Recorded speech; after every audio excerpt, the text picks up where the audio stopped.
All right, folks, this is pretty exciting because I have a feeling it's going to be the start of something, and we will get into that something in a second here. But as you guys know, David Pakman went on the Joe Rogan Experience, which is very tight. But I think it's going to have a really good impact on other progressives who can get on, which is very exciting.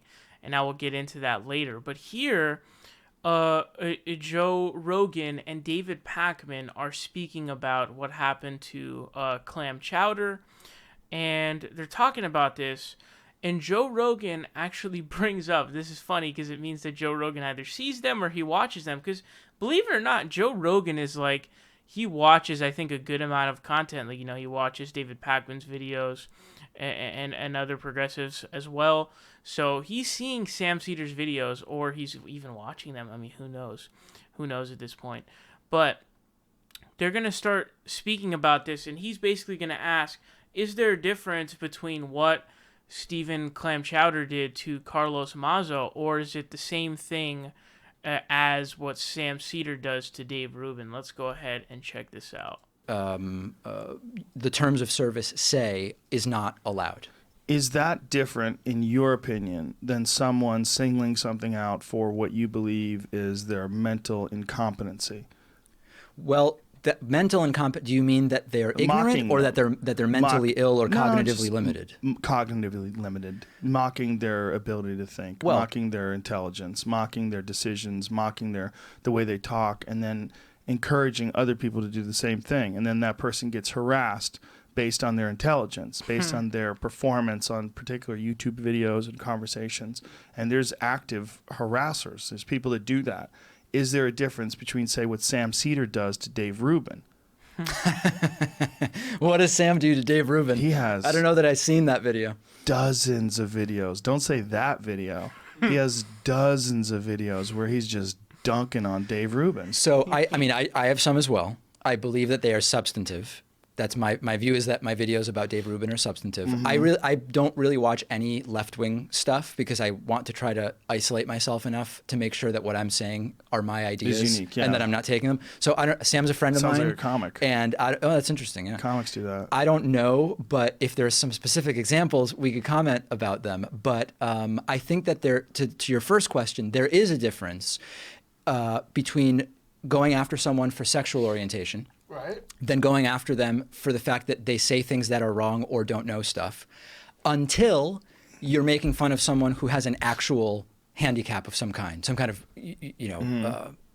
cognitive limitation that would be a disability of some kind. Then you are mocking someone for a disability. But the resulting effect of the harassment, see, this is what I was getting at before with Crowder. Like, what Crowder said was one thing, but one of the things that Carlos Mesa was discussing was what the people that had watched Crowder, what they were doing, how they were going after him. As if, see, that is a real discussion. Like, what happens when you say something about someone and then your fans agree and then they take action?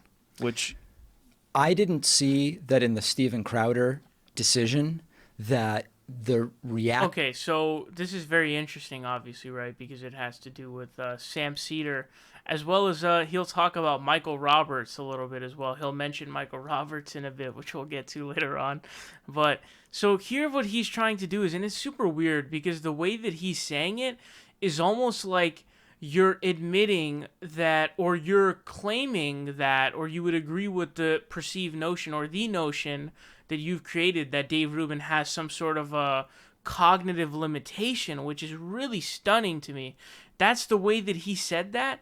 Seems to be a Freudian slip to me that he thinks that Dave Rubin has a cognitive limitation, because no one thinks that, like, okay, listen, right?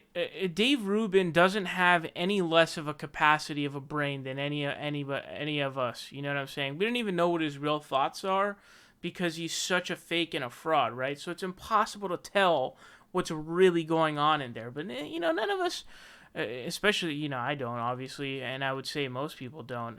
People who are, being honest or not being trolly, Dave Rubin doesn't have some sort of an inferior brain compared to everyone else. He's just saying things that are really stupid, and he's being really dumb and wrong. So it's not a cognitive limitation in that he's unable to like grasp it, capacity wise. It has more to do with just the fact that he's saying these dumb things, and that he's being stupid in the kinds of things that he says. So it's weird when you present the question as like, is it the same as if you're, and he's talking about Dave Rubin, if you're, demeaning him for a cognitive limitation. What it sounds like to me is, because no one made the assertion that Dave Rubin has an inferior brain or something. People are just saying that he's being stupid, and he's, often purposely being obtuse. Okay, and again, it's tough to know what's going on inside, but it almost seems like he's in agreement with that notion, and he's like, you shouldn't go after him for that. But also, I want to say that the harassment that resulted from Steven Crowder's comments about Carlos Maza were, he got doxxed, and his phone was spammed with text messages saying debate Steven Crowder on his cell phone to his messages app, which is incredibly, creepy and weird and scary.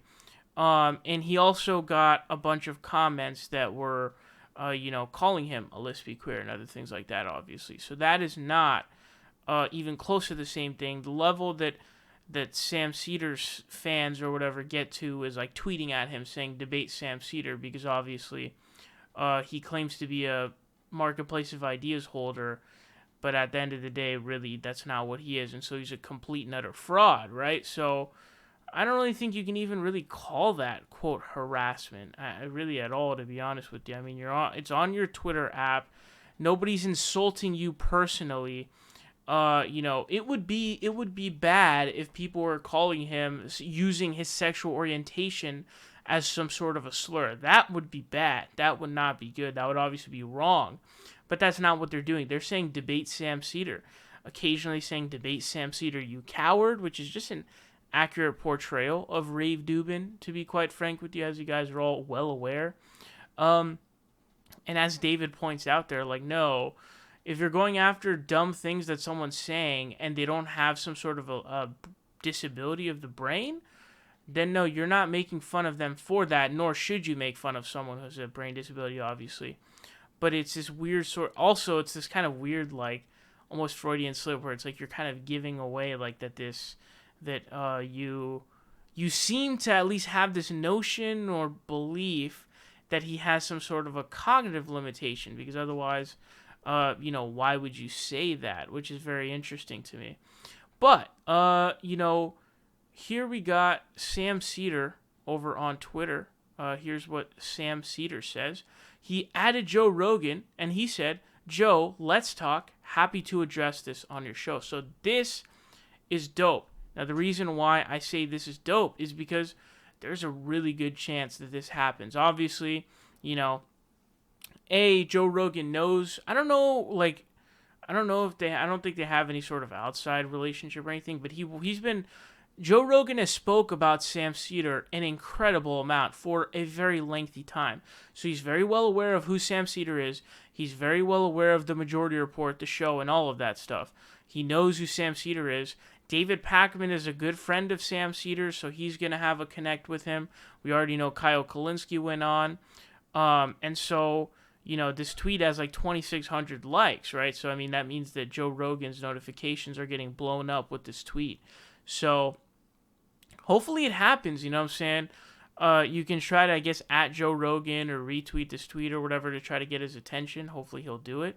But I really do believe that David Pakman going on is going to have a good outreach effect to where at least Sam Seder will be going on as well. And hopefully other progressives will go on too, although I can't really think of many candidates many more candidates who are big enough to do that in terms of channel size. But Sam Seder would be a great addition, obviously.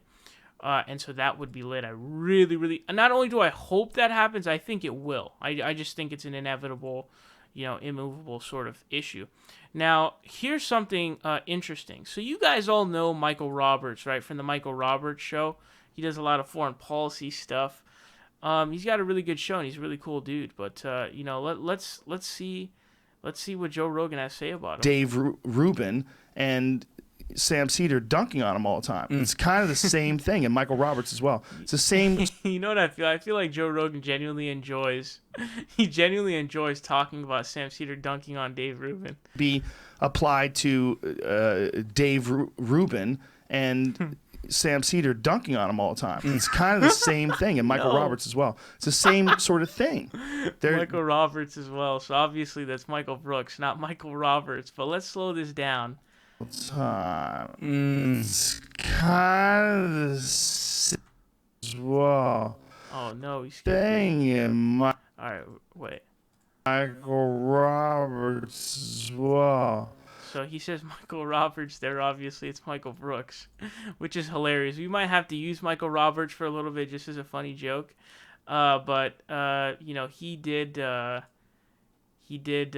respond to this over on Twitter. He responded up there, and he just responded saying, "Not good." That's all he said. So you know, obviously, it's a funny response to a funny little thing that happened. But shout out to the Michael Roberts show. TMRS, you know, that's a really dope show. Make sure to go check it out. Shout out to Michael Roberts. Big ups. But anyways, I really do believe that this is going to be beneficial because I really have high hopes, and I really do believe that Sam Seder will end up on the Joe Rogan Experience, and that obviously will be extremely fruitful and very interesting, especially because I think there's some animosity from Sam Seder's side. I don't know if Joe Rogan dislikes Sam Seder or not, but Sam Seder seems to really dislike Joe Rogan. So let me know your thoughts on this down below. Again, shout out to Michael Roberts. Big ups to Michael Roberts. But yeah, let me know your thoughts on this down below in the comment section.